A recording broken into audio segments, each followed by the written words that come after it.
So why do we keep clinging on to this type of medicine when it has no benefit?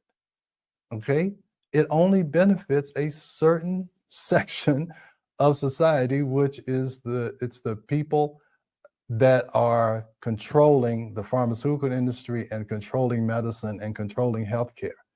That money, that's 17, almost 18% of the GDP, is going into the hands of those industries. All right. So we're spending a lot of money, and our return on investment, which is our health, is not improving. Let's go to the next one. We have another question. Okay. They're saying, people are saying that they're making the natural stuff pretty much illegal these days, that you have to conform to. Yeah. That's terrible. Yeah. Yeah. And that's why people like me almost have to go undercover. Let me just give you an example. During the COVID crisis, before there was any vaccines, we put on our website that, hey, your best defense against any virus is to have a healthy immune system. How do you have a healthy immune system? You can take vitamin C, you can take probiotics, and you should make sure your vitamin D level is okay. That's all we said. We didn't say it cures COVID. We just said, try to build up your immune system. We got a letter from the FTC. Now, this was just on our website. I wasn't on TV making a commercial or whatever. And we got a letter from the Federal Trade Commission and telling us to take that information down because the vaccines were about to come out. So they were threatening me. The FTC was threatening me just by saying, why don't you build up your immune system? And this is how you do it.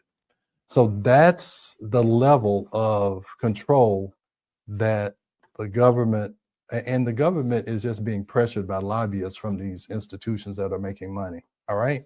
So yeah, you're right. It's almost illegal.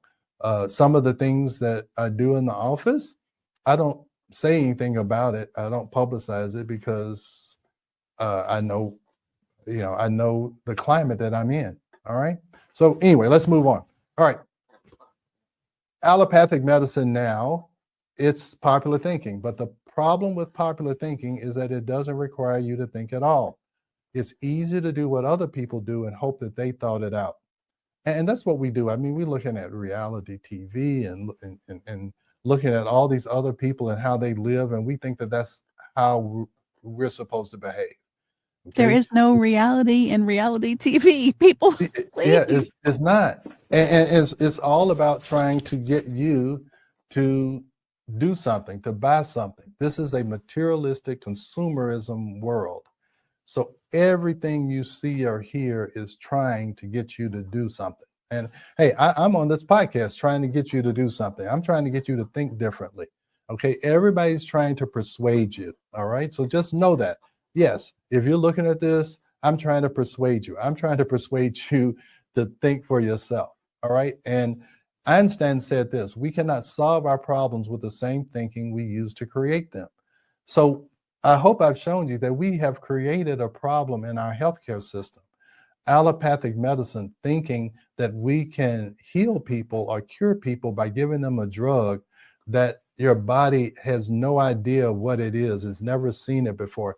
You know why these drugs have these big long names that you can't pronounce? It's because in order to be a drug, it has to be something that's not found in nature, because you can't patent something that was created by nature. You can't say you invented something that was here when we got here. Okay, so they have to take whatever. If they find a chemical in a plant that actually has an effect on the body, they have to manipulate it and change it so that they can patent it. So that's why the drug never works as well as whatever you found in nature. It can't be identical to nature. So if it's not identical to nature, you are nature. Your body is nature. It is accustomed to having other things that are in nature.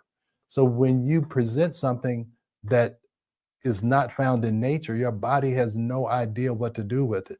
It will do some good with it, but it's also going to cause some problem because it throws the system out of balance. That's why you always need more and more drugs. And do you think I'm the only one that knows this? No. Pharmaceutical industry knows that. Okay? They know that, hey, one drug, if you take it long enough, it's going to cause you to need another drug. And then those two drugs are going to cause you to need another drug. And then those two drugs may cause you to go to the hospital. And then you have to stay in the hospital and you get more drugs. And then you leave the hospital with drugs. Do you see? It sounds crazy when you think about it, but that is our medical system, our healthcare system. I hate to even call it a healthcare system because it has nothing to do with health. Anyway, let's go to the next slide. Let's see how we should start thinking. All right. So lost knowledge, I call this an ageless blueprint because we just have to go back ages and it'll give us a blueprint of what to do. So herbal traditions, ancient systems, these have all been lost through the allopathic medicine here in the United States. Now, a lot of these traditions are still being practiced in other countries like Japan and China and India, and they have a thriving population. Chinese people, Indian people from India, they have the biggest population in the world. So somehow they're doing something and they're making a lot of people. So they must be living and thriving and doing well, even though they have not adopted allopathic medicine. All right. So we go from these ancient systems, these documented botanical remedies for centuries before standardization. And then we moved into we lost the holistic framework of mind-body connections. This doctor 200-300 years ago, Descartes, he decided that the body was one thing and the spirit is something else. And neither one of these have an influence on the other. And they said that spiritual things were the church's realm and the body, this physical body, it belongs to medicine.